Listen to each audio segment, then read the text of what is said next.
you can see all these things through a microscope, and you kind of think that because you can see them so readily, you can... Jimmy, Harold. Yep, the sperms. Oh, right. I see. I thought that was an illusion to an artist named Jimmy Harold. I was terribly excluded there for a second. Maths can help you understand what their life is like to a certain extent. In the physical realm at microscopic scales is completely different to what you would experience. For instance, a human swimmer... Sorry. Not the human swimmer. I just had a cold, I flew. Yeah, no, sorry. Go on. If a human stops beating their arms when they're swimming, they'll typically glide for a few body lengths, but because of the relative balance of inertial and viscous forces, if a sperm stops beating its tail, it stops dead. Well, it glides for 1/10,000th of its body length. So what you have is a realm where everything is instantaneous. Things... diffusion dominates processes, so you can't swim around to scoop up more food like whales do with krill. So all your kind of intuitions about life and the relative balance of forces at your scale, you sort of project them onto these tiny things, and it's completely false, actually. So it gives a whole different sense of the logic of movement and continuity. Yes, absolutely. And I find it kind of fun that these things are so familiar because there are so many microscopy images of, everyone knows what a bacterium looks like, everyone knows what a sperm looks like, but actually the microscale world is completely different, and it's kind of neat that you can understand that. There's some interesting artwork at the microscopic level. Have you ever seen them? I've seen. So there's a really cool thing where there's a guy in the US who makes microorganisms out of glass, which are clear. I've forgotten his name actually, but he's got a lovely, great big glass sperm, which I wanted to buy for my supervisor, but it was super expensive. And he wasn't worth it. That looks nice. Oh right, yes, I have an academic salary. I just want to say I love this class. I'm back now. So some of the things that I do is working out flow patterns. So this is one of my recent from a paper that's just been accepted to a journal. Show behind as well. Soft matter. Sorry, sorry, gents. This is uniform flow past DNA, essentially, and you can use mathematics to simulate how all these things flow. One of the other things that maths can tell you is if you have a swimmer like a sperm, it's a head and a tail, and you can model this as a forced dipole driving flow. So the tail exerts a force on the fluid that way, and the head exerts a force on the fluid that way. And that can allow you to understand the far field of the flow, and you get phenomena like just by swimming along, because of this forced dipole flow, you are naturally attracted to boundaries. So if you take a load of sperm, put them under a microscope, in a slide, you'll see them sort of about 98% of the sperm are at the bottom or at the top. Gravity means nothing at this scale. So it's not there aren't more on the bottom or the top. No, they don't. But it's theorized at the moment. So the egg moves from the ovary down the fallopian tubes via the action of cilia. So it itself doesn't have its own intention, as it were, of swimming. No, but the female body does. So you've got these cilia which are beating hairs, like in your lungs, along the fallopian tube, which sort of the egg then travels down because of the flow that they generate. But because the flow is being generated outside the egg itself is not considered swimming. No, but the process. So it's considered a passive particle. Some of the amazing thing that the egg does, though, is it's thought that it gives off chemicals, So which not passive. No, not passive. We have to work on this. We have to work on this. Sorry. Well, the female reproductive tract is fascinating, actually, completely unpassive. You've got all sorts of effects which we're only just beginning to understand. For instance, sperm undergo something called rheotaxis. So they swim up gradients of flow, a bit like salmon swimming upstream. So things like female orgasm help sperm swim up because it gives the whole thing a directionality. Is it like a tsunami? No, seriously. Is there a blackboard? No, but there's something that could be used. Here. Here you go. Thank you. So what you have And then we'll is get into diffraction. you so the reproductive tract exploits this boundary accumulation, which I talked about. So here's a sperm. The far field flow looks like this. It comes out and then goes in. That's what the sperm is causing. And then what you've got. Can you hold that? Sorry. Yes. Generated in part by these cilia. So these cilia not only push. So the sperm is considered swimming, even though the cilia is actually swimming it. So the sperm is directed by the cilia. It swims under its own steam, but it doesn't necessarily know which way to go. See, I feel strongly that a Nature article is going to come soon about how an egg swims, or how, in fact, the sperm really doesn't swim. That it also is directional, not unlike. That there's different aspects of the body that. Anyway, continue. Because we have to get into diffraction today. Can I just say, I wish I'd met you 17 years ago because my partner had a vasectomy, right, after I had 2 children, and so I thought I'd never get pregnant again. And then when I was living I did get pregnant, and my daughter was actually born there. And when we got back, my partner went to see the doctor who had performed the operation. And they said the vasectomy was working fine, that there were non-motive sperms in his test. And they were wrong completely, because I went on, I've got 4 kids. I've got 2 pre-vasectomy and 2 after. Wow. Right. So, Okay, but we are talking about the same person that you're having sex with, right? Yeah. Okay, just yeah. for clarity. Yeah, no, that's what all the Australians said. They're just like you. They were so rude. They were like, why is your partner staying with you? But yeah, the doctor said that. I was so furious because I wasn't even there when he said, actually, you're being very mature about this, he said, because it's very unlikely that she's your daughter. Wow. Yeah. So we sued them. Oh, good. Yeah. Quite right. Yeah. Okay. Thank you. Yes. I mean, yeah. okay, now we're going to have another Just sperm one more question. thing which Yeah, I right. read, which is really interesting, is going back to that notion of female passive, male active, blah, blah, blah. I read recently that you were, I think, starting to talk about the chemicals that the egg then releases, which actually pull the sperm in, so that the sperm doesn't actually have this kind of innate sense that it's going to go and find an egg and burrow in, that actually it's the egg that selects the sperm. Yes. Yeah. Absolutely. And it's more like the sperm still don't know where to go, but there are so many of Nothing them changes, yeah. that kind Yeah. of the female body has this way of Quantity over quality. selecting genetic. Quantity over quality. Yes, actually, humans have the worst quality sperm of all primates. Really? The strongest. Who knew that we were going to learn that today? You know, that's pretty good. Yeah. Just if I may finish, what I really want to do is start. You're not allowed to say this at UFB, are you? What's that? No. No, it's so nice to be let out.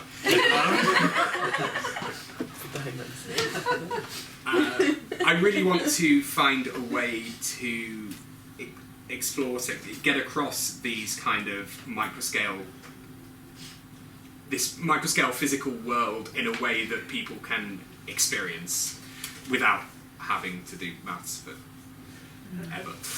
Is it relevant at all that it is a multiplicity that acts rather than individuals? Yes, absolutely. Individuals would never make it. The human race would die out.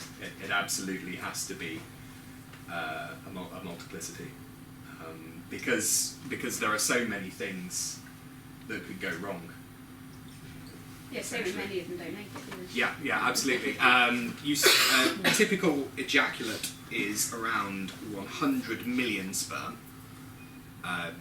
give or take, and in the vicinity of the egg, you're looking at 10 to 100 by the time they get there. Another thing, the fallopian tube, which takes between 10 minutes and 2 hours. This discussion, or no, sorry. What takes between 10 minutes and 2 hours? The sperm to get from Point A to B. Yeah. Okay. Yeah, exactly. But they can live there for 5 days, and actually, what the fallopian tubes do, we think, is they have a kind of drip feed mechanism, so that That's really Keeps charming. them going. well, That's right. actually keeps them arriving to the egg at the right time, because you don't tend to time copulation with ovulation naturally. So there's kind of this mechanism which geometrically traps sperm and kind of drip feeds them over the next few days to make things to make sure that you have enough good sperm arriving at the Just egg. So imagine all at like the starting gates. Right now, children are always. We're heading to Woody Allen territory. Okay, thank you. Sorry, No, yes, that's fine. excellent. Very quickly, because we are in a fraction, I think it's worth now everybody else, doing a sort of half minute on your, just so you know people's names and can attach a project with it. Okay. Yes. So I'm Ed, I'm doing research on live music production as a curatorial praxis, looking at the concept of the curatorial as a way of looking at the public mediation of art after the metaphysics of art, or after the critical guarantee of art, and exploring musicality as a non-sonic concept that relates to the concept of the curatorial. My name is Mattia. I just finished my PhD thesis, and I approached the problem of the definition of aesthetics from complexity theory, because the complexity theory subverts entirely the ontological structure that always reduces appearances to essences, and vice versa looks at the surface, at the whole living dimensionality of whichever organism one looks at, whether it is a body or a society, and allows me to look at aesthetics moving from the practice rather than the encounter with the object. This is why I was curious about this idea of multiplicity. And in fact, your thesis on complexity would actually shift your entire argument. So that's a later conversation. That's a pub conversation, but we'll get there. Okay. Conversation. My name is Simon. I'm looking at the encounter with the object in a museum and the relationship between artworks and their information of objects. Hi, That sounds really boring. Can you just say that? It's slightly more interesting than that. It feels like that today. Oh, does it? Yes. Okay, I see. All right. No motility. Okay. Okay. We'll let you go on. Hi, I'm Sophie. My thesis title is Beyond Senses, Decoding the Curve of the Young Female Body, Feminism and the Polymorphous Performance Art in the Age of Digital Transformation. So I'm looking at particularly the young female body, and I'm exploring it through photography and film and light traces, basically. So light traces? yeah, actually I'll show you. It's much easier to show you and tell you about it, because I've got some photographs here. So I'm looking at kind of superpositionality as well. So I'm sort of superimposing lights on top of lights and movement and capturing lots of different times within one photo. So yeah, this is one of my favourite ones. And imagine a lot of your work is on different types. I mean, you're using Polaroids. Mm. You're playing around with the Polaroids. Yeah, I'm playing around with lots of different forms as well. Like I've done a video with them. That's actually my That daughter. particular one, I think you should show the rest of the group because I don't think they've seen it. Oh, what, the black and white one? That one. You know, with That the- Sarah's doing it. Oh, sorry. Okay. Yeah. Yep. Okay, Sarah. Yes, hello, I'm Sarah. I do stuff with glitch art and synesthesia and digital cultures and oral cultures, well, media cultures, that is, and trying to sort of bring them all together in a place where they make sense. Which didn't make any sense, but there we go. I think I got it. Okay. I'm Dane. My thesis is on figuring algorithms and materiality and the undesirable iterations of digital art practices, which essentially looks at how digital computation removes the groundedness of traditional artwork and instead realises a new epistemology based on both the materialisation of the digital and something else. It's iterability and its generative potential in real time. Great. I'm Coral, and my PhD is looking at kind of stored museum collection and stored knowledge, and when that changes from material to digital, when it becomes digital. And I'm currently working with Birmingham Museums Trust to create a 3D visualization of part of their collection in storage to better understand collection. But you also have a whole thing on the fake. Yeah, yeah. Well, I'm kind of, it's kind of, that's, I guess, using the stored collection to kind of interrogate notions of what we think about when we think of stored knowledge. So for me, the museum curation is quite an undemocratic process. It's something we can't really interrogate because it is kind of behind a closed door. So using these ways of looking at knowledge systems to be able to actually interrogate them visually, I think is important and something we currently can't do. Yeah, great. I'm Jakub. I'm in the last year of PhD, and I'm working on how queer sex and marginalized sexuality, marginalized sex practices and queer sex practices allow us to move beyond ontology of layers into the thinking about dimension and being dimension. And did you get a sense that he does any artwork with them? I do that by mapping and slicing mapping and then digitally slicing idea of a home and what the home is. Good. Some photographs and then later. Joe? Hi there, I'm Jo. I'm looking at pedagogy and contemporary art practice. I'm currently doing a project in a school, researching. One of my research questions was about how work done with groups in this sort of pedagogic kind of practice was exhibited in galleries, and now I'm starting to think that perhaps it's not that successful in galleries and that you maybe need to be exhibited in some way in a school site. So that's my next kind of thing I'm doing. Thank you. Yeah. I'm Alberto, I'm a third year PhD student, I'm an artist, and my research as an artist and as a baby theoretician reconfigures the concept and the practice both of the making and the encountering of painting.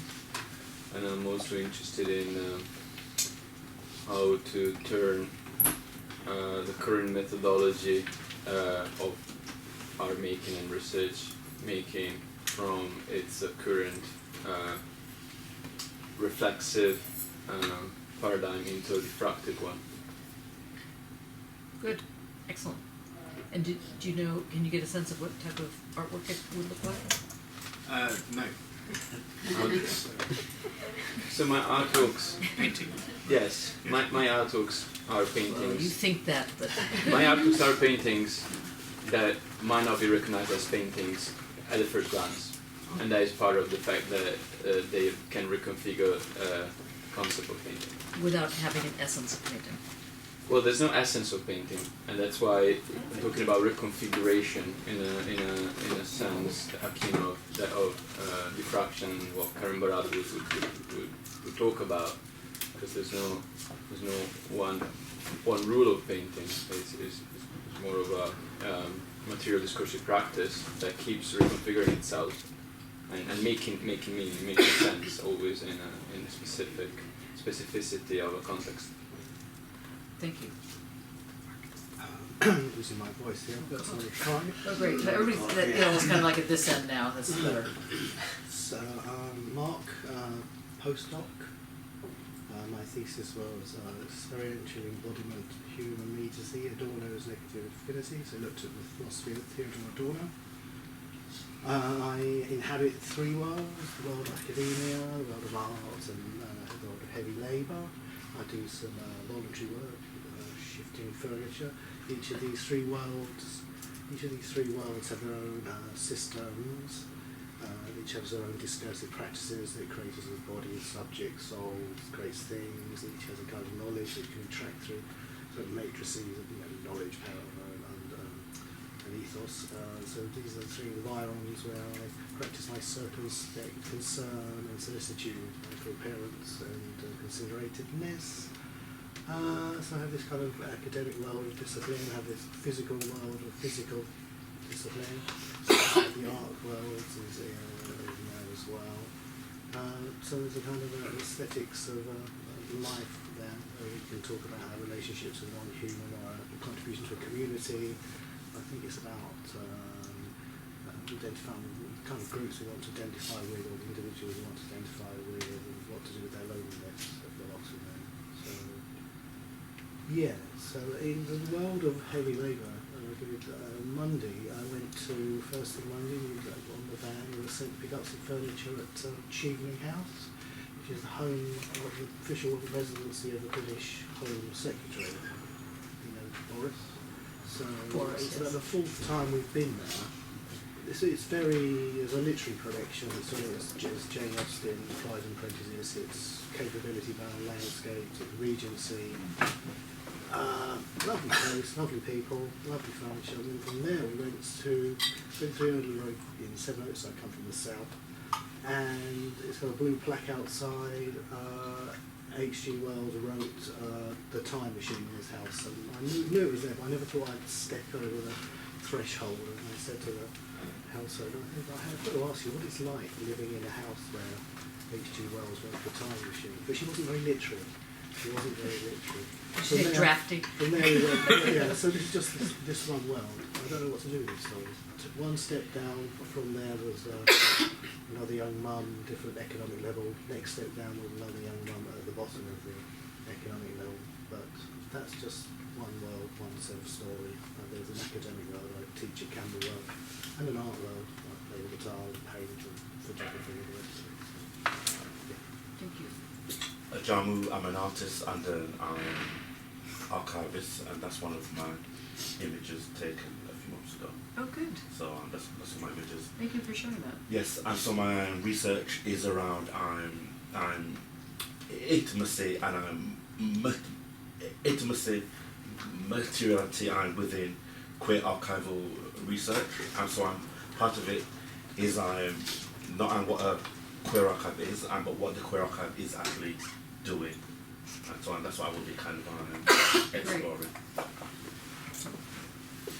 I'm Chris, and I am extending parts of my thesis which dealt with borders, territorialised space, non-place, and looking at how sound, space and the human body relate. I'm currently looking at having gained, after 18 months, 18 speakers that I can now slice sound into bits, so I can look at how relationships work.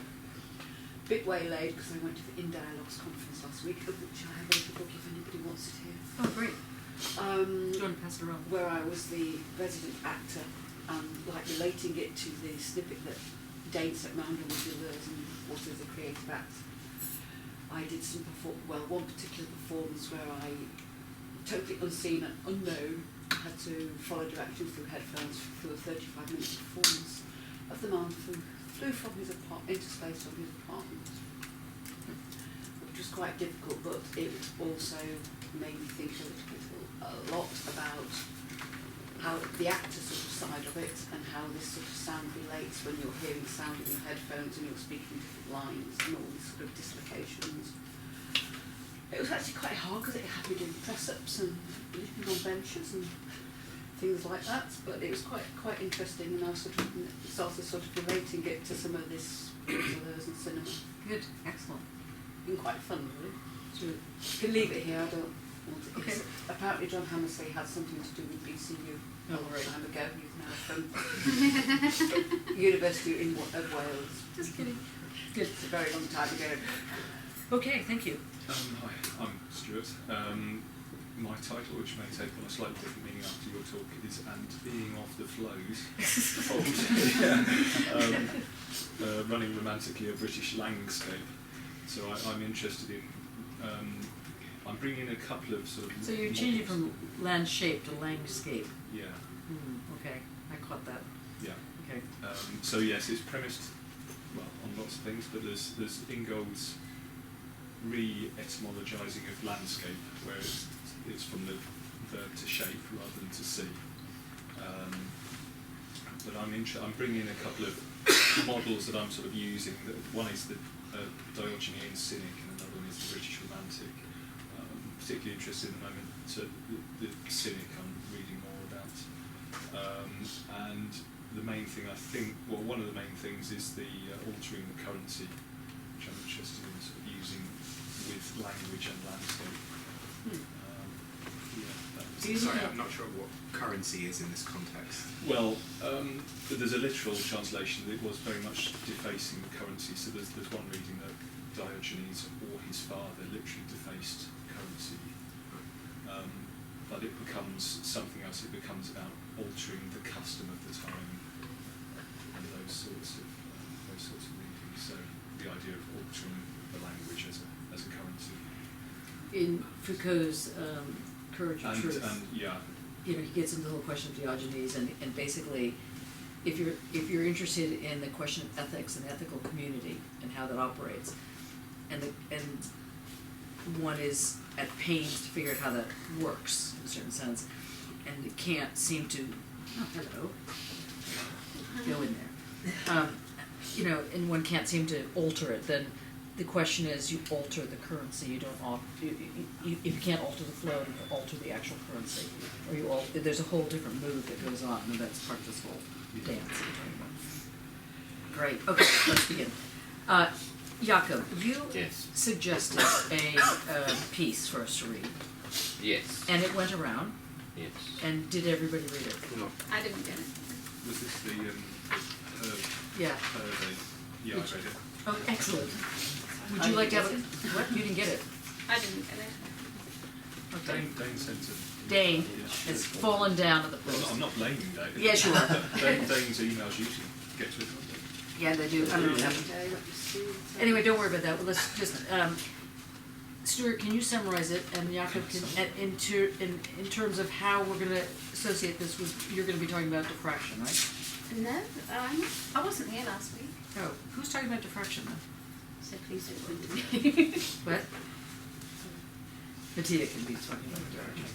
Okay, so just as we put on the table, so we have a sense of this cutting with, cutting away, because there's a reason that we were thinking about putting these two pieces together.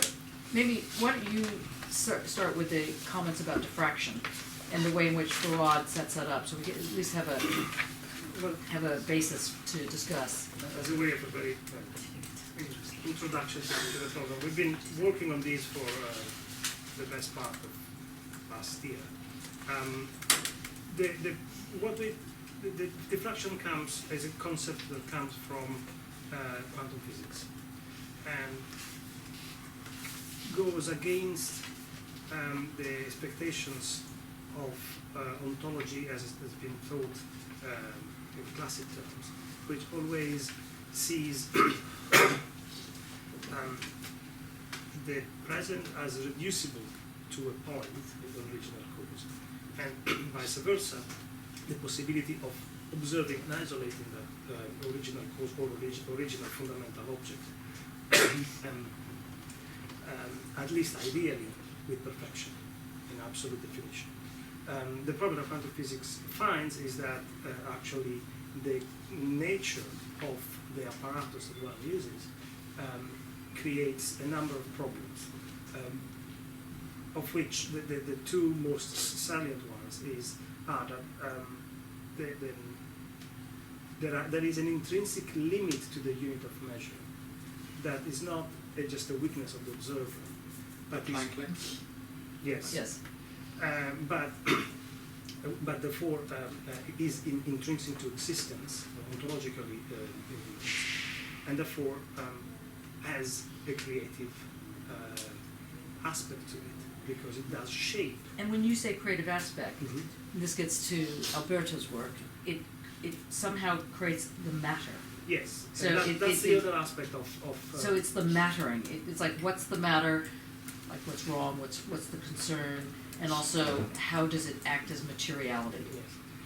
And with that, that's the second aspect of it, because the problem that quantum physics is renowned is that they would find an horizon of indeterminacy that obviously contradicts classic physics.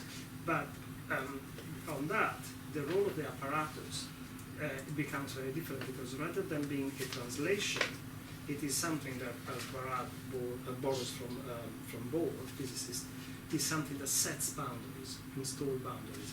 And what is, for us, is very interesting is that this apparatus is not only a physical instrument for setting up experiment, but can be an entire epistemological structure. I'm going to stop you right there. Roberto, can you speak to that point in your work? I mean, where Mattia has just sort of developed this just very early comment about how the mattering gets established. How does that, because you're focusing your work on diffraction, right? Well, it depends what you mean with focusing your work on diffraction. You're saying that that's a methodology Oh, approach, yeah. and so, and if you're using Mattia's two different ways of coming at diffraction, I think that the way you're handling it clarifies that in a sort of practical sense.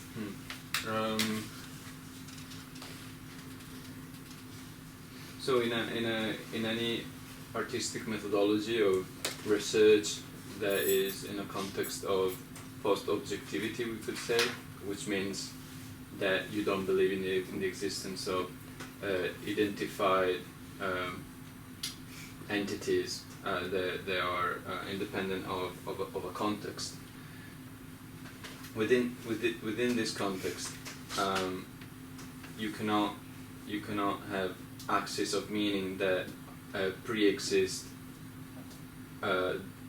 whatever is happening, and therefore the paradigm of reflection, which is a paradigm in which there is a movement, a relation that is always built upon pre-existing starting points. In a way, will allow you to create only according to some pre-given set, and there's that creation can grow and become more and more complex, but then actual change structural change will always only operate as a trauma. It will always be a problem within the ideal smoothness that you would ideally work with, whereas within these other contexts in which relations inform things, and in which limits and in which structures have a specific temporal dimensional meaning, and it's within that temporality, dimensionality, and context that they make meaning. There's no possibility of trauma because everything is constantly in a negotiation, and therefore, if what you want to do is to make art, what you want to do is to keep the creative and the critical always together, then you really need to move away from reflection and from this classical ontological way of thinking, because that way anytime you propose something, that something kind of bonds you, kind of keep you into some sort of track. But why no trauma? Because I thought part of your work was emphasizing violence. Yes, but one thing is to have violence as part of the way in which things operate. Like violence is the matter. It's the matter. Okay. Is the matter, and another thing is to have violence as a trauma that destroys the positivity. So yes. These are the way of doing. Is a way of doing in which all the doing is always positive. There's no negativity, because the destruction, the disruption, it is pretty much that which matters. So on page 169 of the diffraction article by Karen Barad, on the very top paragraph, she writes here, diffraction is not a singular event that happens in space and time, rather it is a dynamism that is integral to space-time mattering as one word. That's what I'm hearing you're saying. Yeah. So what you're doing is you're accepting her space-time mattering one word Yes. thing. Okay, does anybody have an issue with that? Maybe. Okay.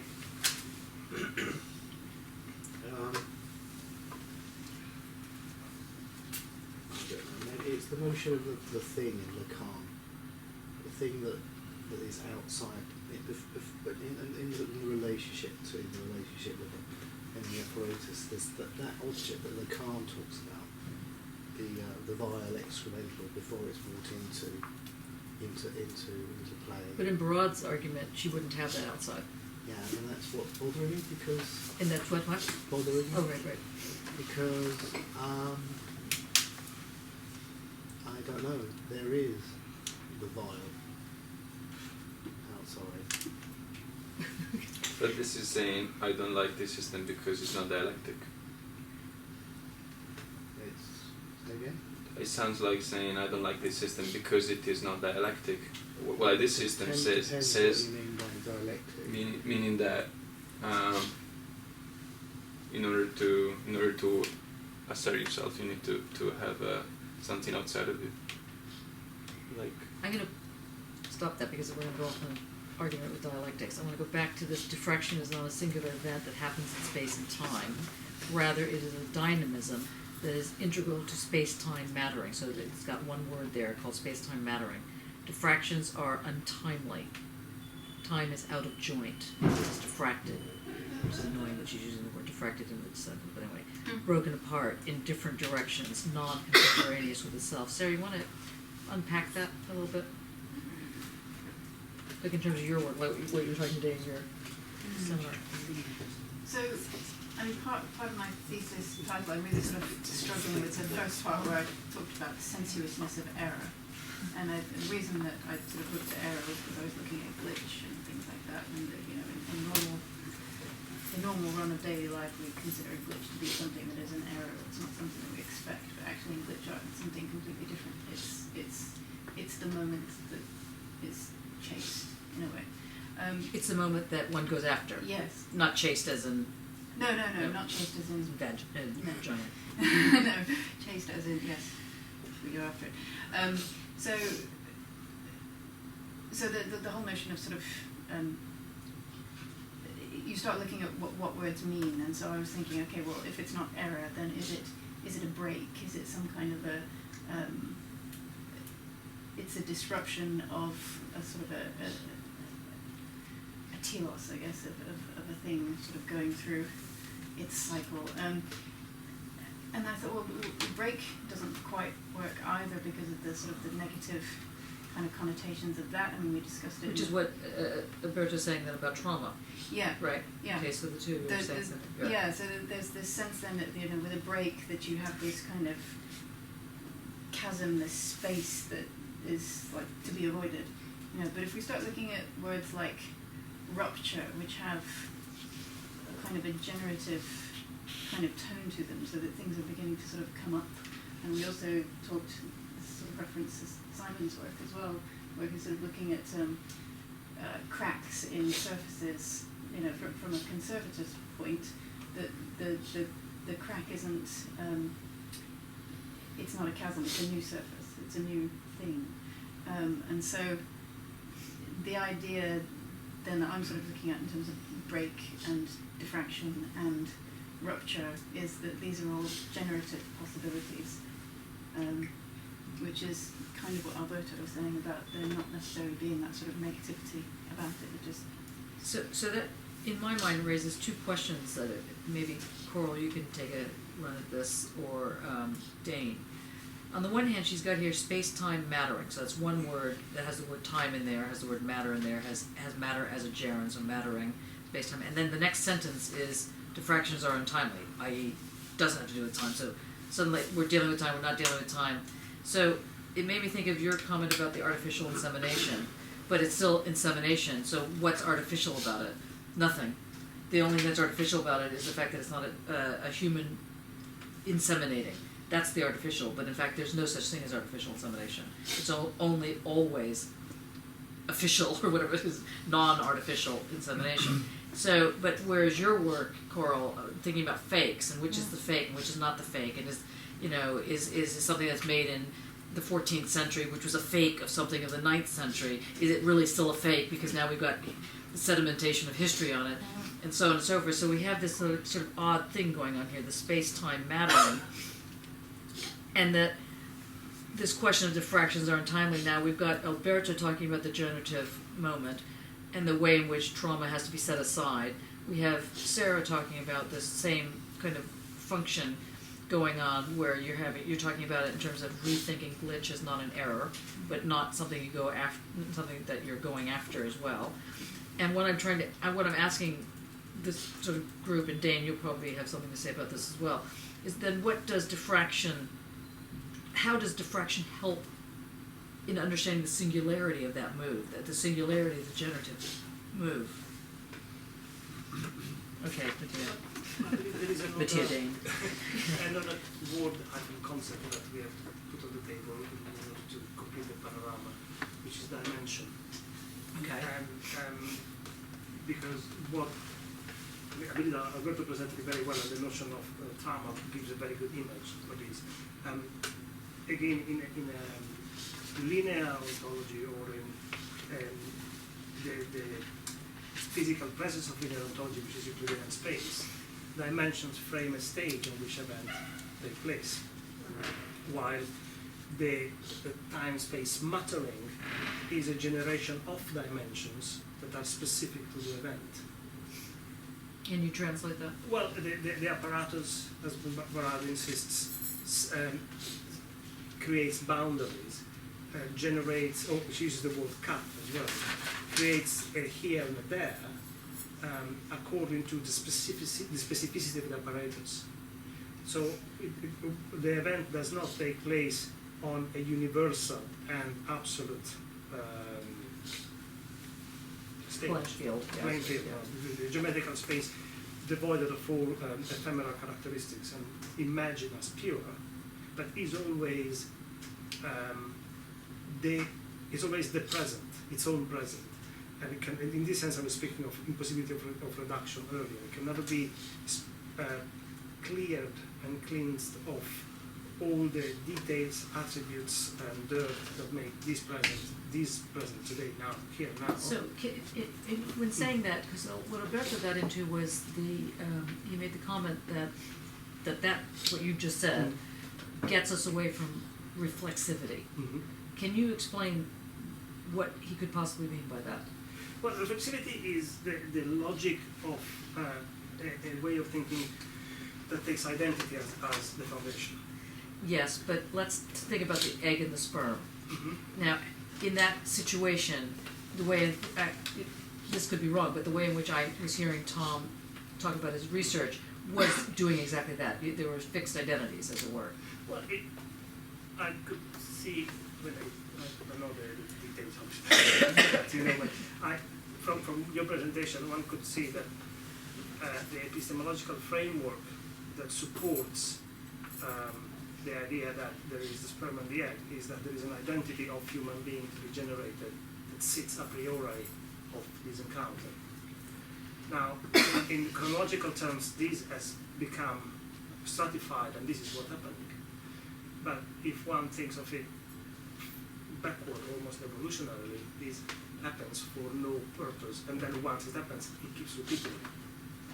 I'm again trying to go. Yeah, I hope you can actually. So, to say it slightly differently, is that the encounter produces what is. Yes, this is why there's no what is before the encounter. This is why I use the term creativity. Face. Why are you making face? But just where does antecedents come in, or it doesn't exist in Barad? That would be your. Sorry, anti what? Sedence, that something exists outside of. Or a posteriori, yeah. Well, with Barad, there's always an interaction, right? Which is this thing that intra action. There's always interaction.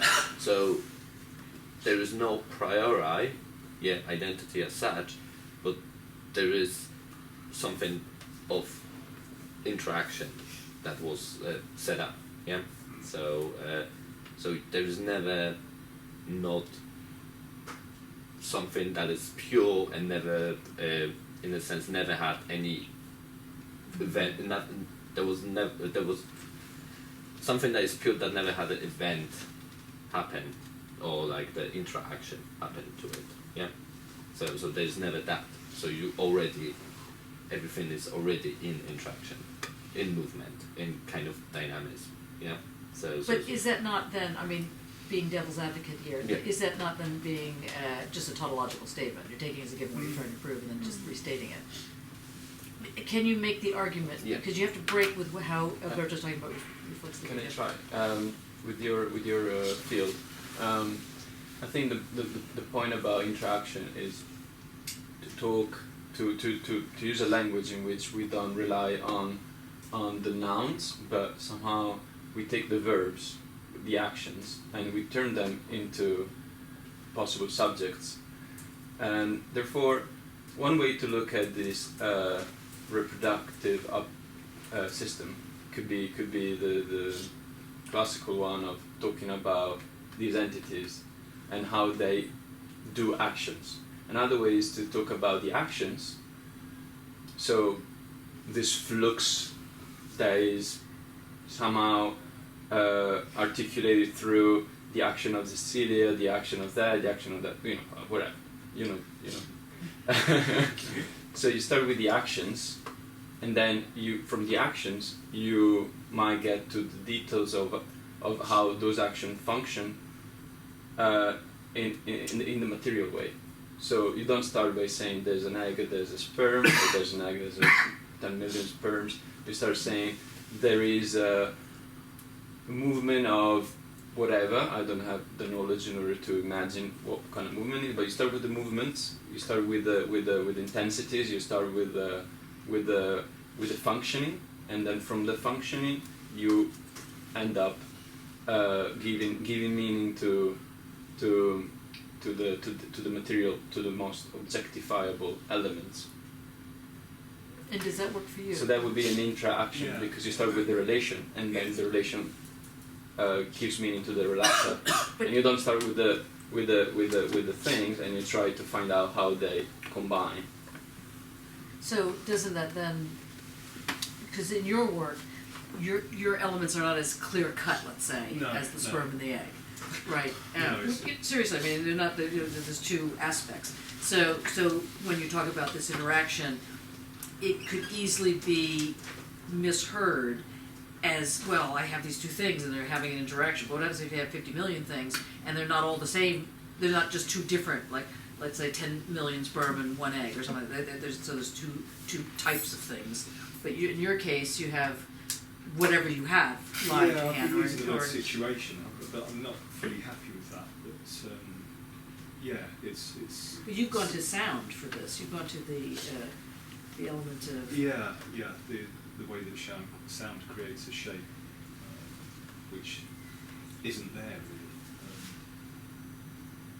In other words, what I think is important to get a hold of is the multiplicity of the encounter, which is why it's so important when you're talking about this ontological challenge against, or this, let's say, semi-ontological challenge against reflexivity. The reflexivity implies two or distinct elements that are involved in this relation, whereas when you're putting it in terms of, let's say, space-time mattering, or however, that's a bit clumsy the way she's putting it there, but in terms of this diffractive move, you're enabling all different parts of the relation to create this one thing. Yeah, that's really interesting because in mathematics we have a way of solving complex many-body problems by considering all the pairwise interactions and then making small corrections. Interesting. Would that be? I just know the names here. I don't understand the mathematics of the problem. But Poincaré demonstrating that solving the problem of the many-body interaction and solving it as a whole is impossible. Maybe it has been superseded now. So what Poincaré showed is that finding a closed analytical form solution for the three-body problem is impossible. So what we have to do is we have to discretize the system on a computer. Does everybody know what the three-body problem is? Sorry. Yes. Yeah. Can you explain that? Gravity. If you have two gravitational bodies, you can solve the dynamics of them going round each other exactly. As soon as you move to three, it's impossible to write down a closed mathematical equation which gives that motion exactly. You have to work with the original equations of gravity, discretize them on a computer, and then use a computer to solve for the motion. And the motion is chaotic. Why is it that you add the third element and it can't cope mathematically? I haven't read the original thing, but there are many cases in mathematics where you can. An example is Galois theory, for instance. You can, if you have a quadratic equation, an x squared type equation, you can solve that exactly analytically using the method of surds, and you can do it to third order as well. It was and at fourth order, it was Italian 16th century. Proved that, and people were good for the Italians. Yes, just the whole. And every Galois managed to prove in the night before he was shot dead in a duel over a woman via scribbling that you can't do it as soon as you get to n equals 5. That you can't do it as soon as you get to what? A fifth order, a quintic equation. It's impossible. And so you have to then approach these things numerically. Numerically means counting. Yes, and one of the problems with numerics is what you're doing is you're taking something that is an underlying continuous object, and by the nature of numerics you're chopping it up into small bits and applying a discrete equation on there. So if you have, for instance, if you have a sperm tail, let's stick with it, beating, and the frequency is about 10 hertz, so it undergoes 10 beats a second. If you take a video micrograph of this and you click every second, then what you see is a static representation. This is called in wave dynamics. This is called the Nyquist LED. And it's very important. And there are certain, once you start getting more abstract with mathematics, you can start looking at when a discrete system gives you a faithful what circumstances a discrete system gives you a faithful representation of reality as we experience it. But this is your work then. This is because weren't you getting to Nyquist? Or maybe it was it your work? It is where the creativity of dimensionality comes in, because depending on the discrete size, for lack of a more technical term, then one has one or another image of reality. I mean, the decision of the degree of precision then produces a certain reality rather than another. This is why the Planck length is troubling. Anybody want to try? Did anybody get lost at this end? I mean, I'd like to say that when you were talking about the relation earlier, you were talking about connective, disjunctive, and disjunctive. And some of this is really quite complexity. The electrical equation is quite simple, or there's a lot of equations quite difficult, but the complexity is quite simple. But if we actually get to the human, economic, social relation, which is what we talk about, this is on a different scale altogether, much more difficult. This is, sometimes I think Barad, like someone has said, with Fuku, sort of cut out an area of concern, like Fuku is discipline in schools and punish and stuff. And here it's diffraction, inverted it, and then kind of like an inverted umbrella raining from the inside. It's trying to apply it to quite a lot of applications within society, which I'm not quite sure how it kind of works. Say in my own work would be a particular example. How does this actually? How do we actually use this stuff? So I don't know. And that's one of the questions I've been wondering. How does this manifest itself in what I do and what I think, and how can I share it? Does it make sense to share it? How will it find its way out? Yeah, I think that let's put that on the table as a. And it might take a while. I know with philosophy these things take a long time. Things that I've studied in the past come to the good now, as it were. So this might be one of those. Mm-hmm. No, I just want to make sure that, because I think the kind of problem you're raising, Mark, is an important one to keep in mind anyway. When one steals, from one system to another, and you take a whole Trojan horse with you, and you got to make sure you're just not metaphorizing, or just taking as a given what you're trying to prove and just restating it, And I think that these are important remarks, but we're very close, I think, to understanding why Alberto is rejecting this thing called the reflexive in favor of this thing called the diffractive without metaphorizing it, I think. And that's that. Dane, you're going to be called in imminently to show how your work goes into it. To me, coming from a conceptual art practice where the identity that one projects of the art object and the art practice is the making of art. This problem that you just described is fundamental because it is precisely in the definition of what the practice is that I actually make what art is. I sent a link around of the last documentary of Adam Curtis that produced by the BBC. Anti-normalization. Anti-normalization. Yeah. And there is a passage in it which the documentary has problems, but there is a passage in it. Are you talking about Curtis's? Yes. Yeah, Adam Curtis. Adam Curtis, yes. Where he analyzes the work of an American mathematician who has made a supercomputer that is supposed to calculate, to generate predictability. But the problem is that the model he built considers humans only as rational beings. So everything that is then predicted is one image of how things can unfold. There are other elements in it that obviously might lead somewhere else. So there's just the same problem with the collective behavior that leads. So this space in between things is at the same time is what leaves the system open, but I like to look at the other side of it, what is the limit of this system, and see how it is actually genetic. That's why I think it's not metaphorizing the mathematics of it, just approaching the problem of making sense with art away from the idea of body and image.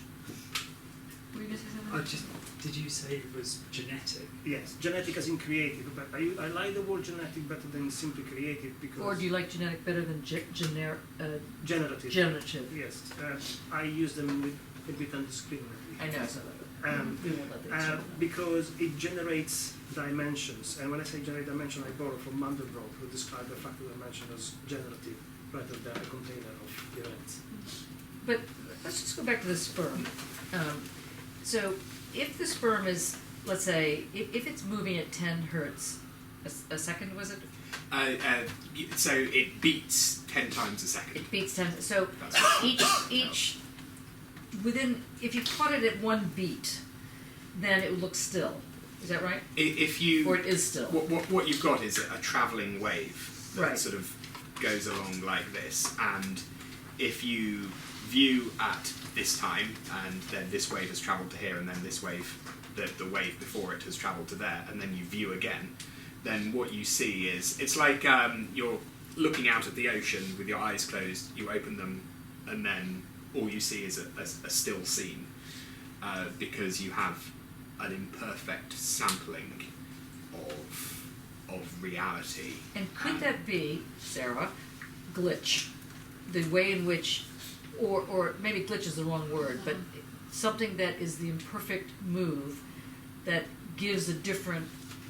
But you did it this morning, because you made us all shut our eyes, and then you banged on the table, and everybody was like, whoa! And then you look at your work, and that did exactly that. You don't see the movement at first, you just see the work. Okay. That's what happens.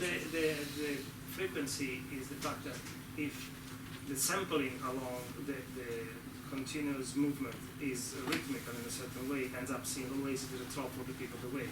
Yeah. So it seems there is no movement. Yeah. Yes. Yeah. Right. Yeah. Which is not glitch. It's something completely different. You could make something of it, but I kind of like the notion of it's more. It's a strobe effect, isn't it? It's this. Yes. Yeah. Yeah. The reason I was calling it glitch wasn't. I was using the word glitch. I was bending the word glitch to mean what I wanted it to mean. But to mean that glitch is often seen as something that went wrong, and I just meant the perception is not correct. Right. You know, so it's a glitchy perception or something. Yeah. But can anybody speak to this, Dane, about whether or not this has to do with superpositionality or not? And if you don't feel like talking about vision flu, then someone else can do it. Do you want to talk about it? Well, standing waves are the constructive superpositionality of travelling waves. You're a guitar player. Yes. So, sperm How did has you a know that? Oh, he said he said Oh. I thought you just said music. No, I thought because the fingers are so beautiful. Yeah, go on. Sperm has a travelling wave, you know, like a slinky. A guitar string has a standing wave because it's clamped at both ends, and so you get something that sort of oscillates Like between sperm, 2 but points. no. But what's happening is that you've got travelling waves going across both ends, hitting the end, and then travelling back, and then superposing and interfering with one another to create. They call them nodes, don't they? Yes. So you've got nodes there, and then your harmonics are generated because you have higher vibrational superpositions. And then what's always interesting to me, I always then go on to talk about the timbre of the thing, which you then identify the instrument by its timbre, which is actually the matter of the material of the instrument itself that creates those overtones. Wood or the environment, a violin underwater is different from a violin in a coal bunker. So it's those overtones, those diffraction waves that then give you the ability then to identify the instrument.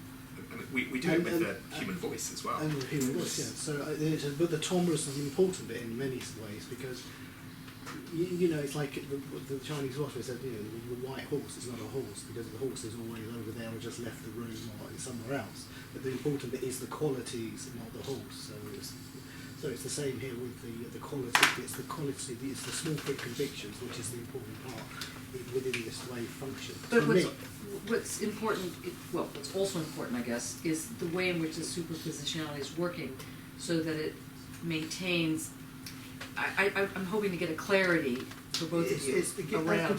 That gives you the name of what the wave is, like the 440 an A, something like that, 440 cycles. That because that is the loudest part. That's where the amplitudinal wave. You would name it by the loudest parts. I would guess the amplitude that comes off this wave.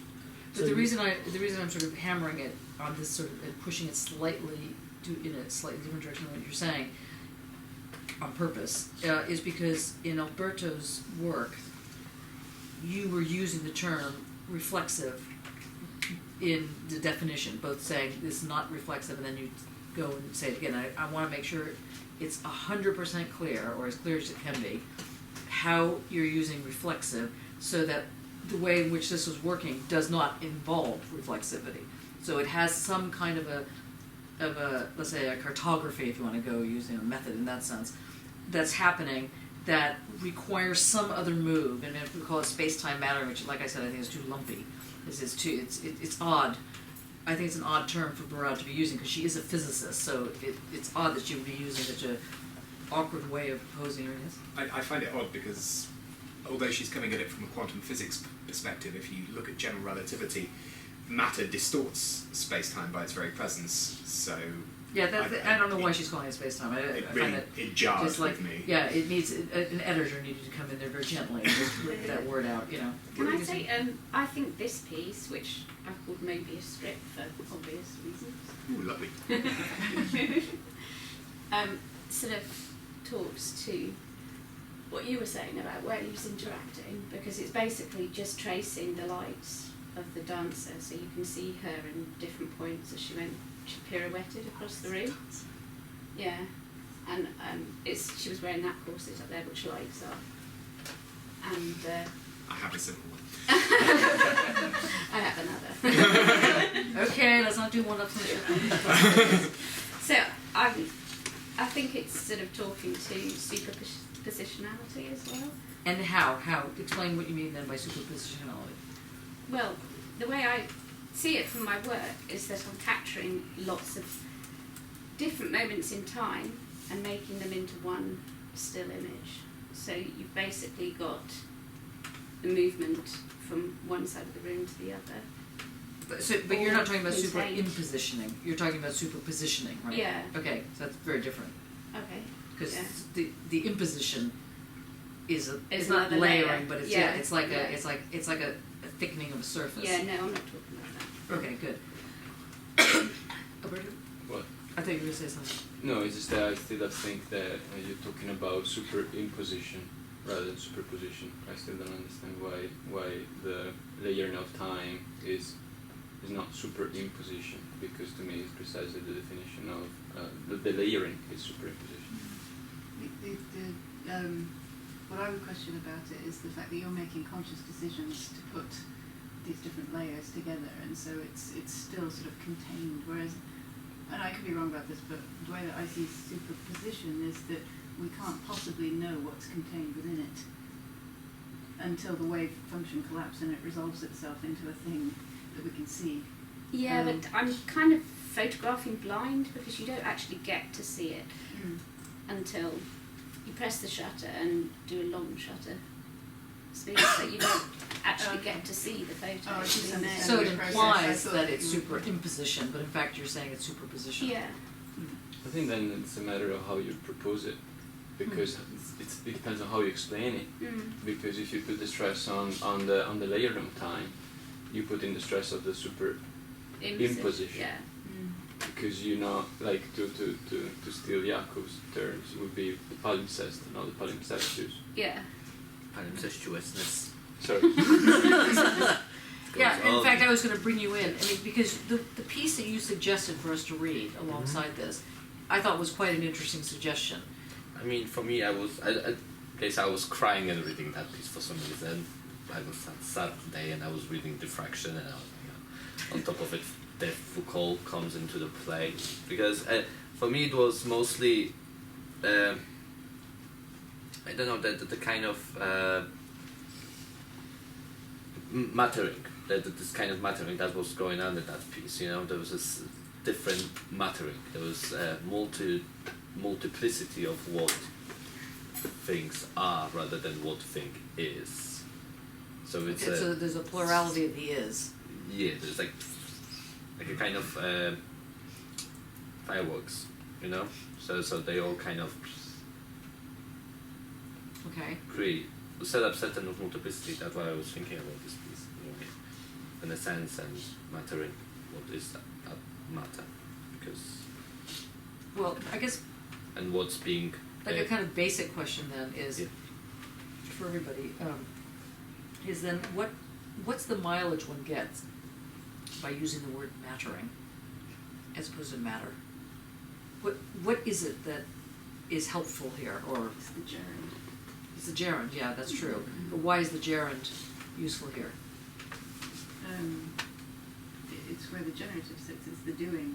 Okay, so mattering is not virtual. No. So-called virtual reality is not mattering. Agree with that. Okay, good. But by saying virtual reality, it takes away from the mattering of it. Or is that right? No. It's a semantic argument, I think, isn't it? Is it? Well, I mean, people... I want to make sure that if we're going to use the word matter or mattering or the material object, or we're talking about objects, and we're saying that in talking about a material object, it takes us away from classical metaphysics and puts us into some other realm of mathematical physicist move, then we need to know why we're making that move in some sense. Carl? You looked up at exactly the wrong moment. Oh, sorry. Yeah. Go on, go. Steal her thunder, that's alright. I mean, we were reading this, the fraction is untimely, yeah? Yeah. Moment here. Yeah. I was I'm thinking about the ings of things. Like ing. Why do we ing things Yeah. rather than actually have a, per se, body present in a way? And I think it's the kind of the for me it's the time of it. You know, the And what do you mean the time of it? well, the matter, it's it's in a way. I mean, depends how we look at it, of course. Because if we're looking from the quantum kind of space, it would always be in a movement. It would never actually. It would be mattering always. The matter would be always mattering in a sense. Yeah. But from the kind of traditional ontology, matter would be set, and it's a marker and it's done. There is no more to it than as in. But that's not quite true, because in traditional metaphysics, matter can change shape. It's not like an iron law. Yeah, but it's a nothing. In the sense Yes. that. You're right. You want to continue? No, you go on. It's just I think the point about why matter and no matter is precisely because matter is this nothing, is the chaos, is that which doesn't have form. It is the representative of the sensuous, which is negated by classical ontology, whereas mattering, because there's that ing, becomes an action, as I was trying to say with the example of the reproduction. It stops being a negativity of an ideality. It stops being separated and subjugated to the discursive, and becomes everything that exists, but not exists in a passive way or in a objectified way. It's everything. So in that sense, the utility of matter is that it kind of lays the possibility of a new way of speaking, of thinking, in which you have the sperming, you have the egging, you have the whatever, and then the objects are always approximation that you use in order to make sense within a specific context. But the way in which I think the conclusion you arrive at is right, and the premise you start with is right. It's the process that gets you from the premise to the conclusion, which is problematic still. So I still hear, I'm not yet convinced that you're able to explain, you're able to analytically develop what's going on there. like for example, if you look at your work with the land shape idea, you're using this sort of superpositionality, the way in which the diffraction is operating. Is that correct? Okay, forget it. You're using it, right? Okay, so I don't want to get off into a different thing. Because I think that it's very important, Alberto, for you to get a sense of what is the steps that enable you, the logical steps, and I don't mean a linear logic, whatever that logic is, it enables you to put forward this argument around the diffractive. Okay, I try again with the thing about the matter. So with classical ontology you have matter and then you have form, which is a way of saying that you have matter and you have logic, the discourse. Mattering is this concept that represents this otherness from classical ontology, in which you have the material and the discursive. They are together, but not because they are superimposed or because they are just together. And in fact you write material dash discursive because you just would like to have them as a single word. And that matter ing, that ing at the end of matter is what allows for this material discursiveness to be always together, and then you can put the emphasis on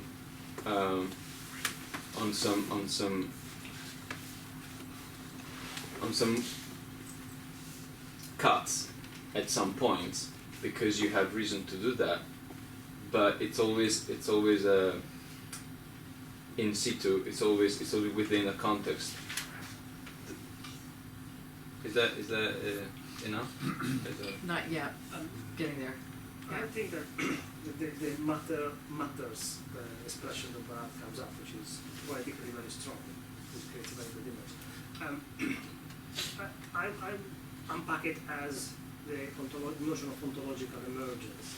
The fact that something has consequences, and that something does not have to be the physical body that has a physical impact. But if you say, pardon me, just to interrupt, because I want you to hear this bit about the ontological emergence, but it's not really an ontological emergence. It's an emergence. It doesn't require an ontology, right? Well, it does require the traditional form of ontology, but I use the word ontological in this sense because it does create existence, it does create circulation, it does create relation, it makes sense without having to be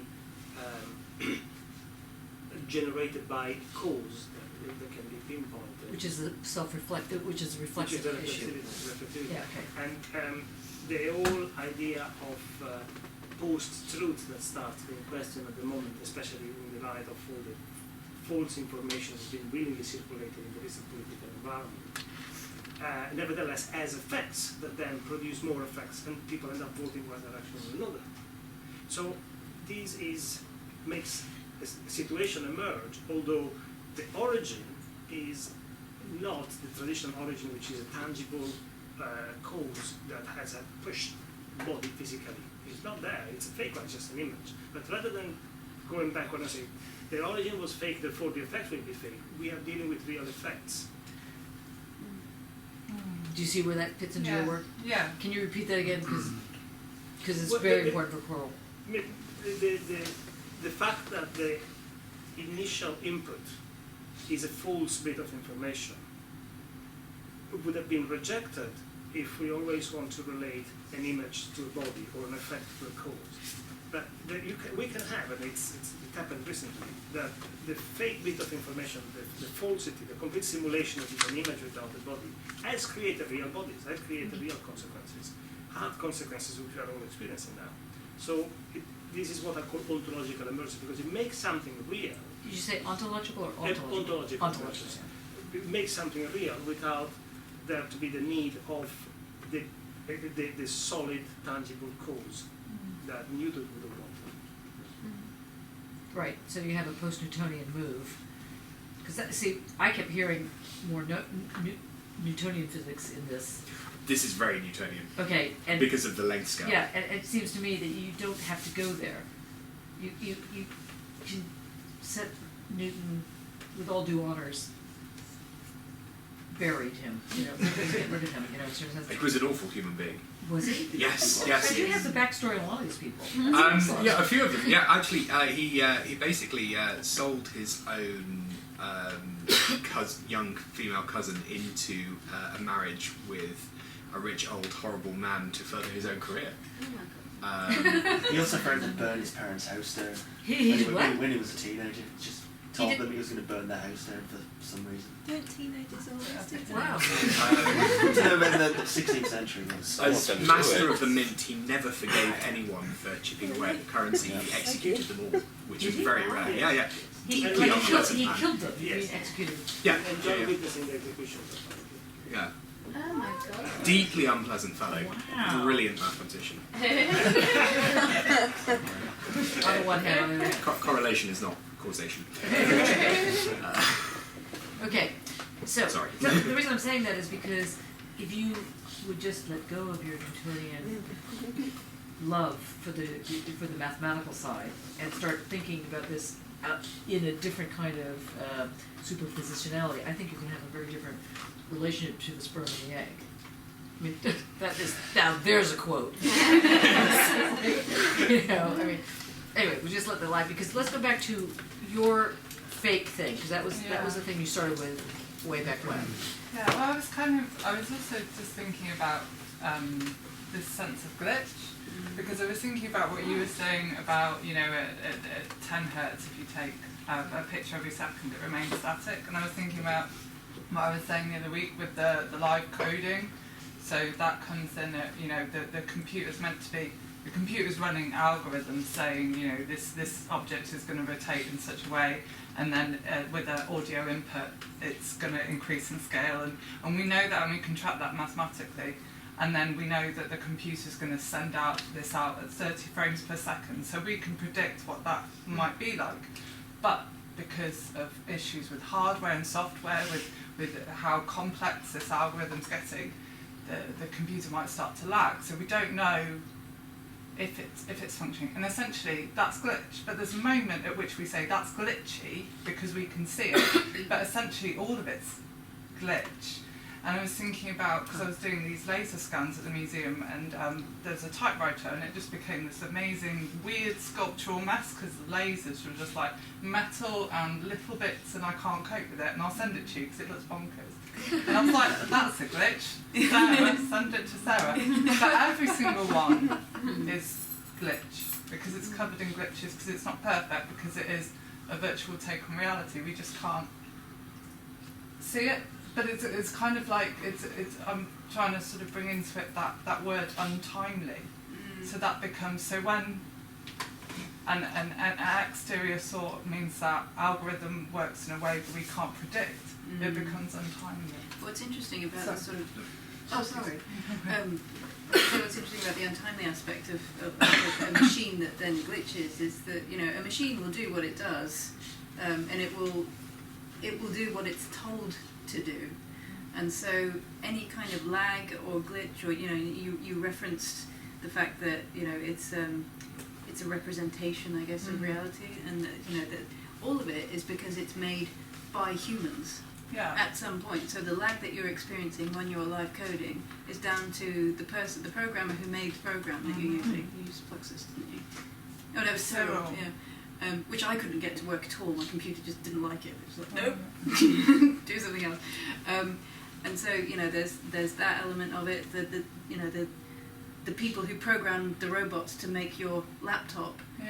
All of those things. These are all these temporal, multi-agential elements that are happening to cause that glitch in that 1 second, which is interesting. Yeah, with regard to that untimely thing, if you think about it in terms of the Nietzschean eternal return, that things are always repeating and in different repetition. The things aren't repeating, but the system is repeating. In different repetition, what returns is essentially difference, and that makes it untimely because time doesn't really enter. It only enters because of difference. In that sense, I think time difference is superpositional because they are happening at the same time, they're overlapping, they're combining, and how mattering occurs in that superpositional untimely way does mean that matter does produce difference in a sense. It is diffractive. Okay, in a so way. are you saying when you use the word untimely that the word time in the word untimely is simultaneous, is the simultaneity of something?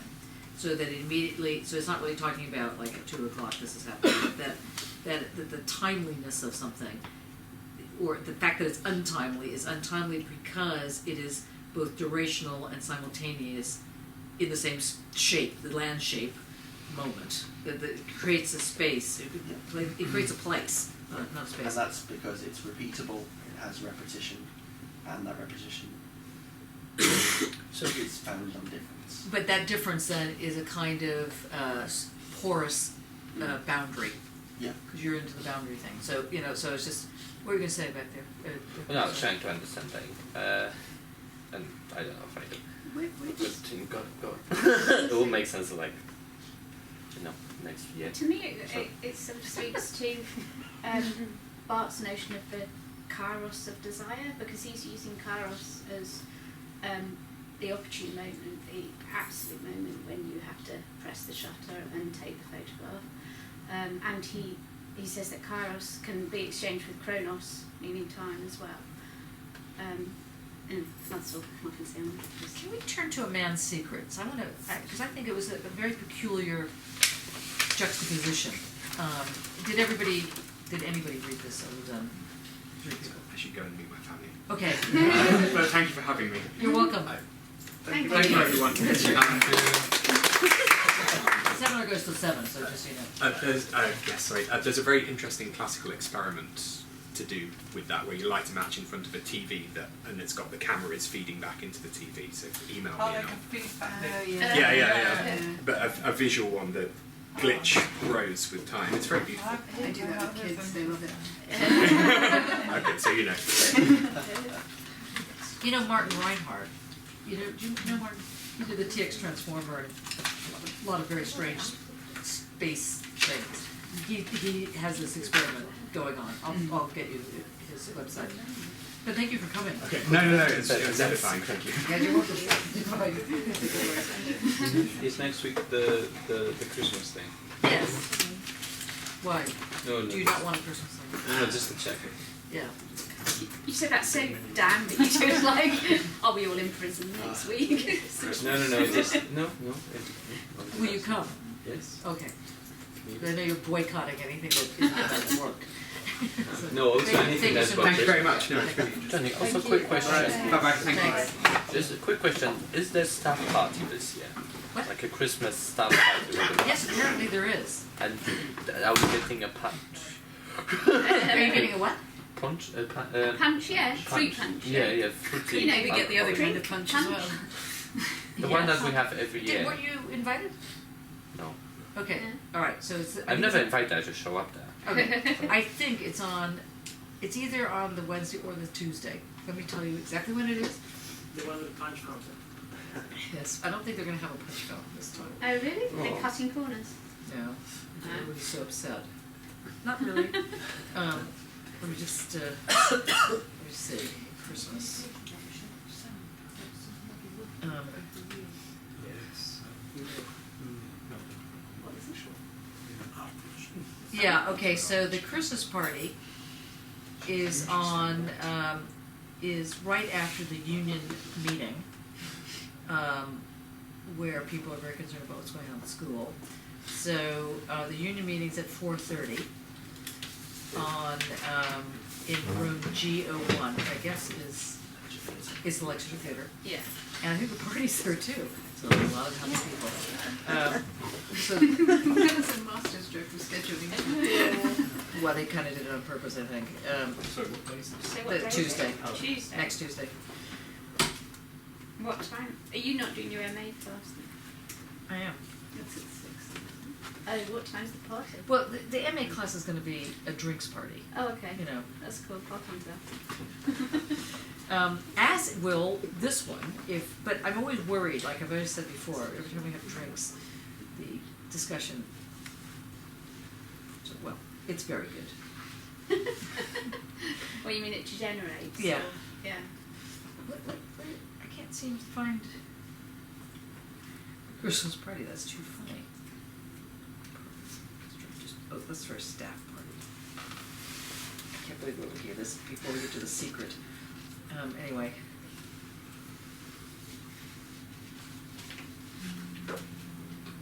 Okay, so I don't know what to say, except for that I think the party, maybe it's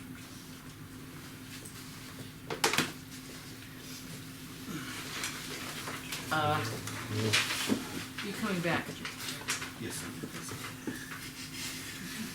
Just checking.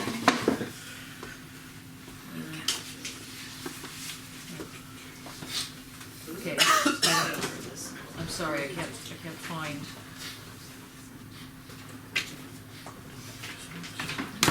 Sorry.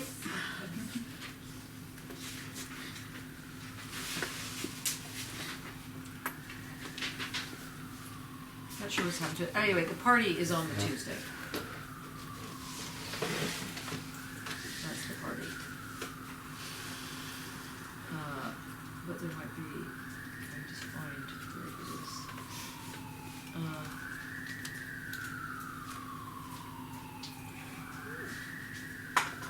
Okay. Anyway, it's on the Tuesday. I don't know where it is.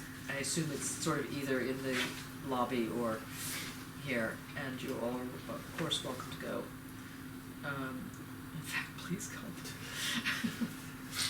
So is it at the same time as the MA or not? Probably. Oh, okay. As I can't find, I obviously must have deleted it. As I can't find the actual moment of when it's happening. I'm sorry about that. I'm going to take up too much time in the class to do the Christmas party. And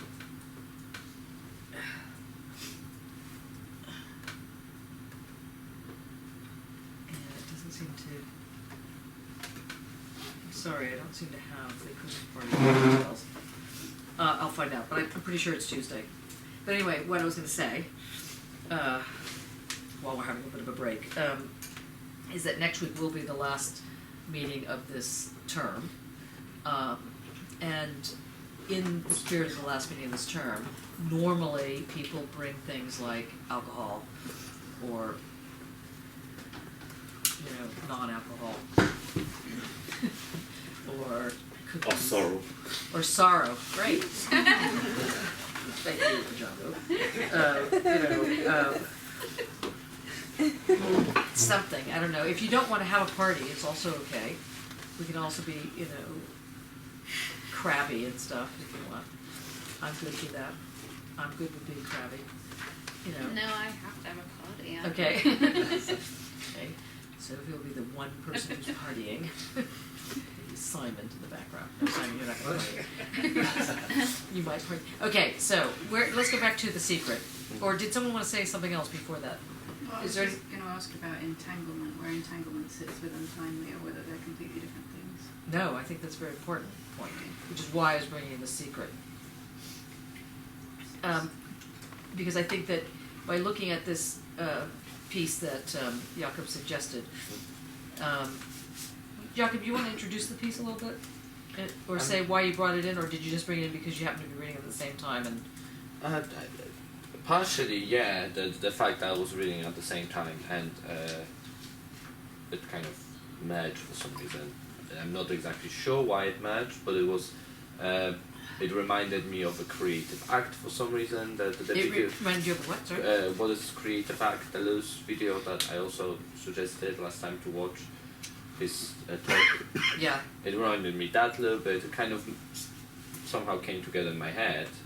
I'm not 100% sure why, because I'm not really sure. But partially the piece is written by Hervé Goulbet, and he was a close friend of Michel Foucault. And he wrote that piece after Foucault's death. And in a sense, it is about Foucault and his death. and because as we know, Foucault died of AIDS, but actually his AIDS was hidden from the public, so nobody talked It wasn't about. that hidden. Sorry? It wasn't that hidden. I mean, his family, for example, didn't like, his brother knew that his brother knew, and official papers stated that he died of parasite of the brain. Official cause of Foucault's death on paper is parasite of the brain, without being like complication of It's a bit like Bruce Chatwin, isn't it? Because Bruce Chatwin, they said he had a tropical disease or something for ages until they admitted. Those kind of coverings of some sort. But anyway, so he wrote this story about this philosopher and the brain, philosopher's brain, and the trepanning and so on. Yeah, and then the kind of going through the kind of materiality of the funeral actually, and in some way you could partially partially he talks about the maybe some sort of secret and memories that this brain holds and things that holds hidden as those that actually gave the philosophers the identity, which partially is my argument against in a way. Not against, but like I'm trying to set up different way of arguing becoming rather than the digging for gold as such. Different method of becoming rather than digging for gold and finding the truth. What was your take on this, Stuart? You said you read it. Yeah, I was kind of pleasantly bewildered by it. That I hadn't sort of fully picked up. My mind was going, is this Heidegger? Is this Nietzsche? Because there's bits in it that make you think both of those as well. That there's this, especially when it's R.U. Martin at the end. Then chronology didn't work out. But there's a I felt it just had a timbre and I don't know. It's a short text, isn't it? It's very intense, but the intensity shifts. But you are kind of absorbed by it. You're within it, which is kind of interesting that it's talking about being in the brain. Yeah. I will say I get a sense that it's also about his own death as well, from the virus. I'm supposed there's him writing about Foucault, who actually was his lover. Yeah. Yeah. And the previous book is called Some of My Friends Won't Save Me or something. Yeah. Mm-hmm. And then that's when Ian Rackham talks about like this character called Muzel, who is basically Foucault. But then he can move in between, I think, his narrative about like I'm come to terms with how he sees himself in the mirror, and then he changed and he did, like Helve also filmed his death, like his process of dying of AIDS. There's a archive of his death, literally he produced, which is another interesting thing. Yeah. And so there's kind of this. Yeah. And then there is a image that he took of Foucault. Yeah. That's in the Visual Aids archive as well. In New York as well. How does this relate to the Deleuze, which was about art as resistance to death, resisting death, wasn't it? Well, just a lot of it, not all of it, but... How? Well, yeah, I mean, it makes sense. This that Jamal was saying about the archive of his death.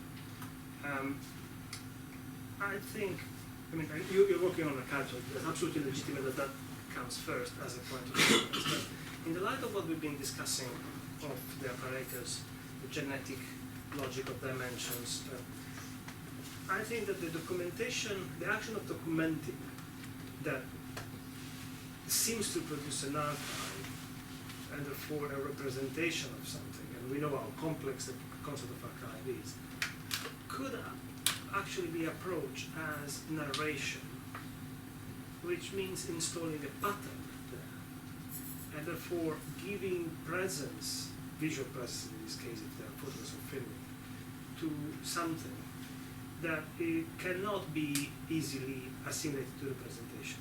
It is something that is far more complex, and it has more to do with making visible, as in including in the discourse, than taking a mirror image that responds to reflection.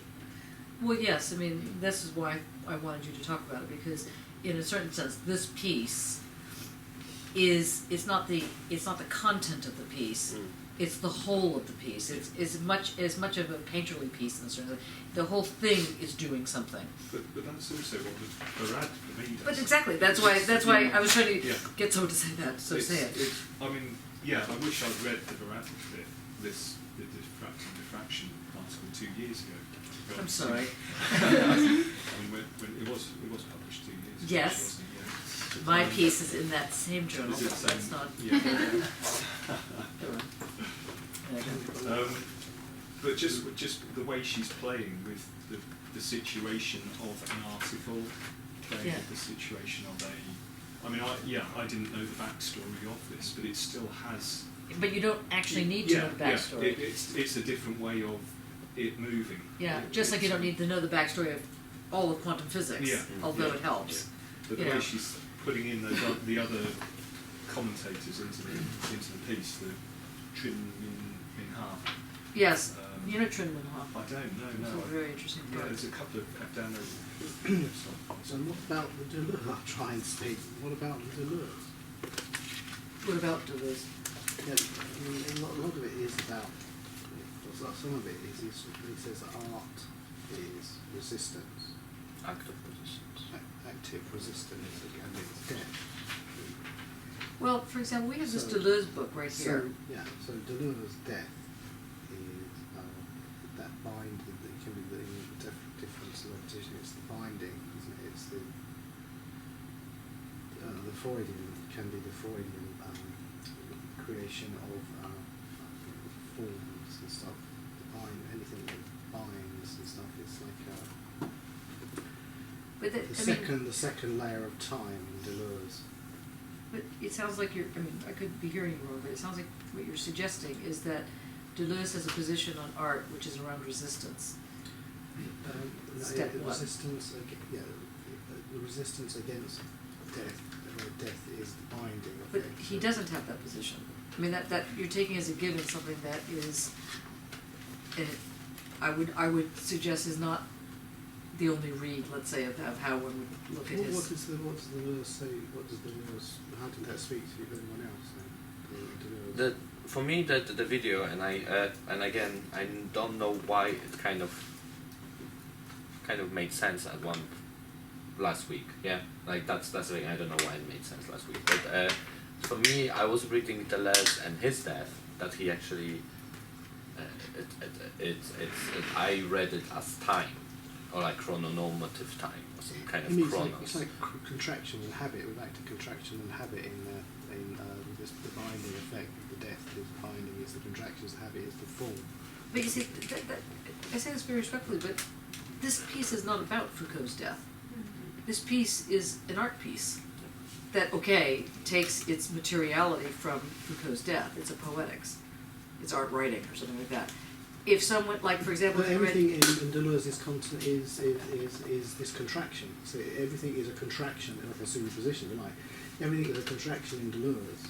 Is habit, or in the early stages of difference repetition. But you're suggesting that this piece. He says everything is contraction. Everything is this contraction. Instincts contraction. Approaches to contractions. They're habituated. That may be. I mean, but that's not what this is about. Which is not. This is. Like for example, what would be a better example of Deleuze would be Kathy Acker's piece, "Pussy King of the Pirates." That work on Deleuze's death is not dissimilar to this work on Foucault's death. But then the Barad itself is when Stuart says, it puts into context, it mentions this, that, and there's a walk on the beach in Santa Cruz. It's a certain kind of habituation, a kind of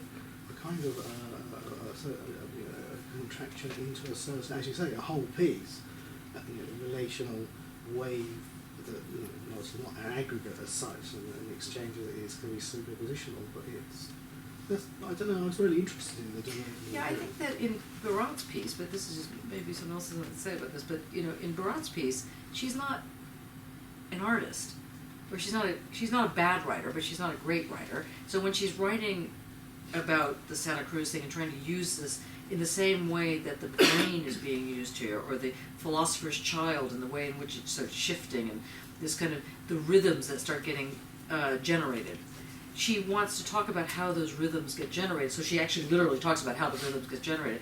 And so I think that maybe when you're reading Deleuze, or I don't know which Deleuze, but let's say Thousand Plateau, when he's talking about plane of immanence or something, and that moment, you're thinking, okay, well that could be Deleuze's explanation, this is Barad's explanation, but I think what Barad was actually trying to do, as was Deleuze, also I think not all that successfully, was to try and create the rhythm of it. And of course in Deleuze's case it doesn't work that well because the translations, and I think if you read it in French, you're going to get that much more of a rhythmy type of thing going on than you're going to get it if you see in the translation. Whereas this translation, I have to assume it was written in French, but the translation kind of works better. Or it maybe just works better. But this is what I was saying, that this piece here, I don't know if you've seen this, I brought it in to show people. This is on Deleuze's death. And it's difference and repetition. It's in French, so I don't know if that will help or not help. Difference and repetition there, I can have a look at that. No. This is an art piece. This is what I'm trying to say. This is an art piece. It's conceivable that Thousand Plateaus is an art piece, but I don't think it operates at the same level of art piece that these two things would operate. So we can look at difference and repetition, and then you can get into or get into a discussion about what is the positions that are being put forward. Yeah, it does transfer ideas with me, but philosophy is an art, and art is looking at philosophy. I'm not trying to demote philosophy or hierarchize it or anything like that. I'm just suggesting in the video that it's about concept creation, isn't it, in the video. But this is not creating concepts. This is creating intensities, and it's a very different move that's going on. And so those intensities that are emerging, which is not to say that it's better that it's doing that or worse. It's just doing something different. And because it's doing something different, it enables a different way of reading. I don't know, somebody else, I mean, I don't want to, because I don't want to have the, just Mark and I having this discussion. I was sort of just, as an aside, I was kind of reading between the lines with the Deleuze video. And I think I'm right in thinking he had a pulmonary, yeah, no, that's right, lung. Pulmonary. Yeah, lung condition. Yes. And I was really interested in his breathing, actually, during the video. And you do hear a few times you get that sort of crackling. It gave you that rhythm that you don't get in the translated writing. Yeah. It gave you sort of that, which that's not an art piece. He's obviously not creating that effect, is he? But it gives you some other. I think it was putting it in the mix with these other things. That was why it's that constellation or cross-referencing or diffracting. It reminds me a bit of Gillian and Rose's Paradiso in this sort of way that it's dealing with death and the unspeakable in that way. Yeah, it's just a different.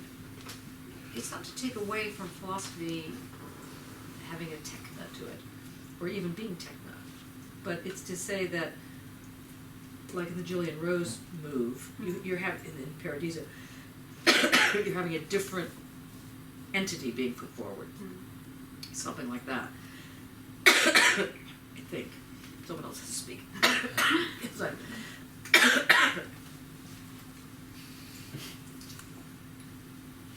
I find the tree planning bit very interesting because I don't know, some of you know that I had ECT earlier this year, and you have to give your permission to have ECT. So what is it? What is that?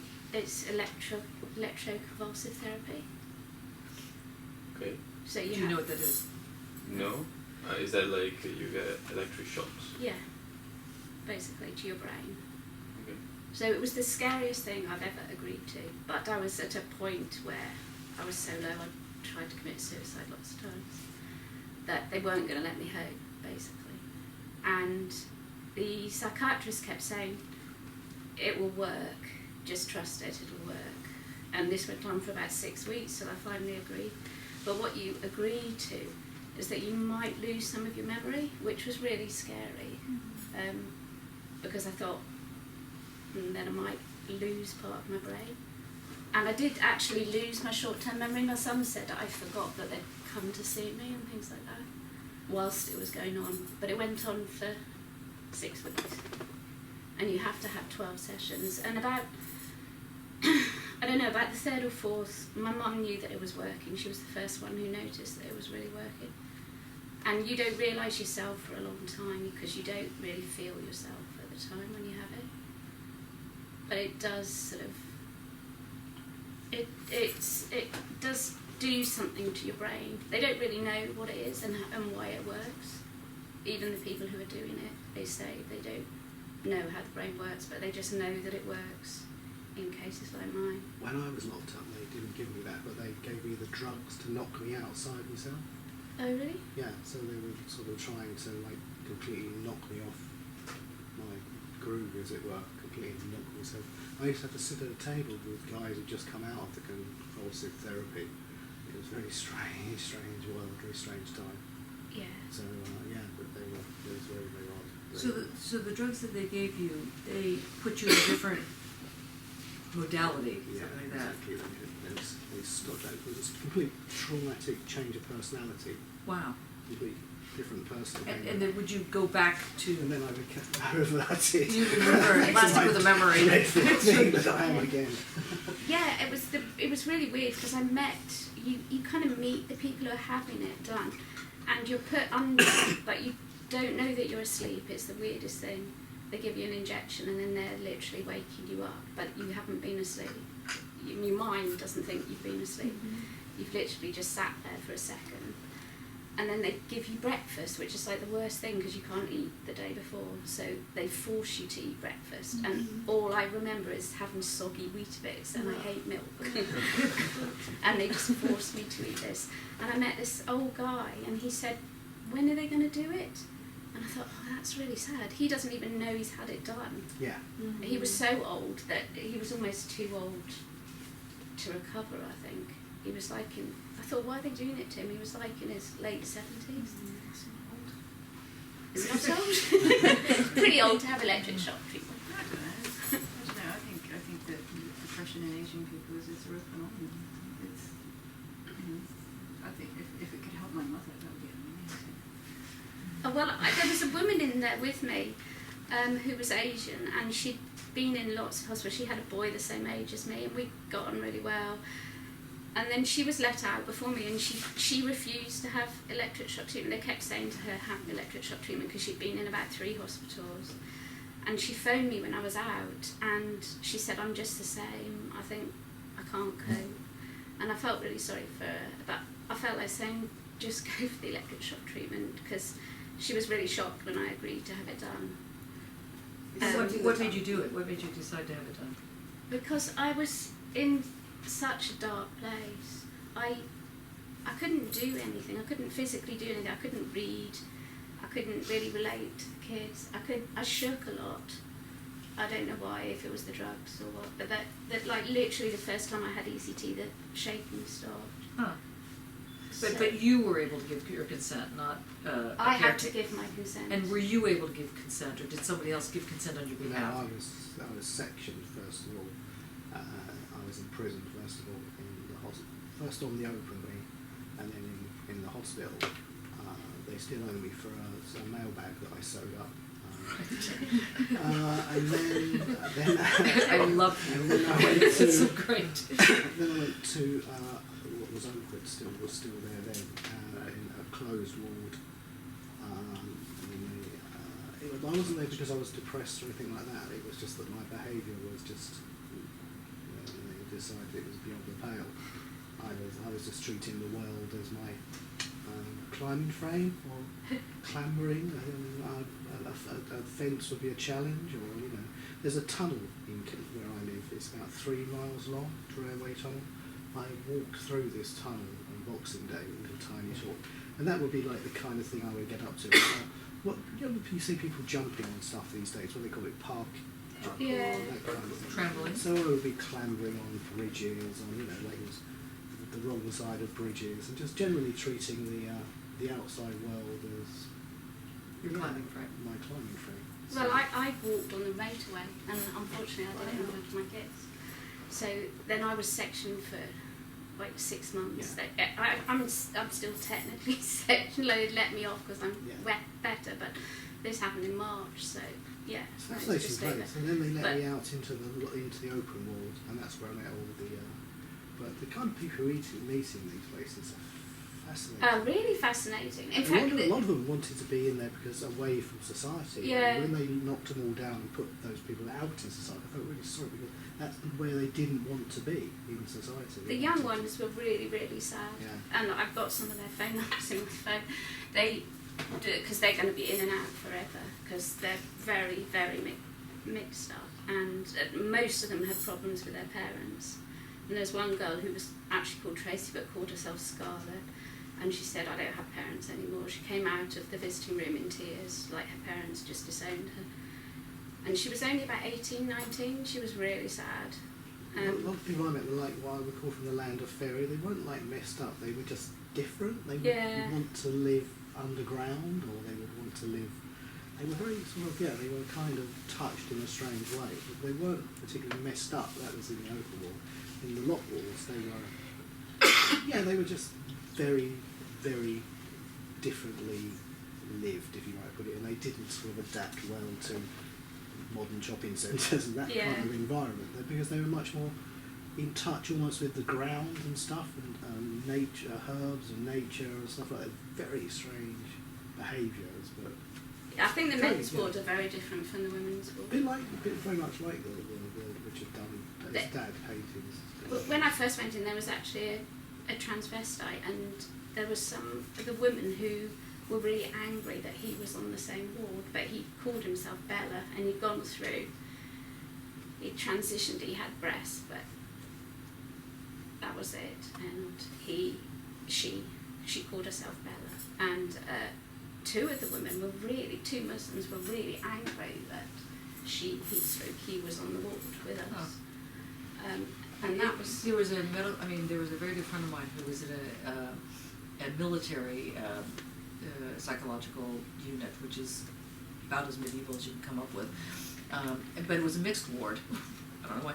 And I remember visiting this friend, a very close friend of mine, and they were watching The Fly, which I thought was just bizarre. So, you walked into this thing, I don't know if you know the film The Fly, and they were completely into the head of the fly, and this kind of, and somebody was scrubbing the walls and whatnot. But I mentioned this. I wanted the conversation to go on, not just because it's interesting, and thank you for sharing. I think these are very complicated and important, but this is exactly the diffraction. This was not free association. This is what this piece is doing. But we allow what you